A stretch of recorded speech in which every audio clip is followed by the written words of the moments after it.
Hello everyone, welcome to Delft Stack Tutorials. In today's video we will learn how to add headers in your Google form. Search for forms.google.com and make sure that you are already logged in. Click on the blank form option to open a new Google form. This is where you can create multiple choice questions, quizzes, or surveys. Here you'll see the Customize option. Click on it to access form customization settings. In the Customization panel, click on Header and then select Create Image. You will see multiple header image options available. You can upload an image from your computer or select one from Google Photos. You can also choose from different theme categories available in Google Forms.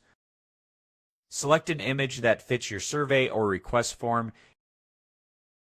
For this example, I will choose the party section and select a birthday theme. Insert the image and you will see the header added to your Google form. This is how you can add a header image to your Google form.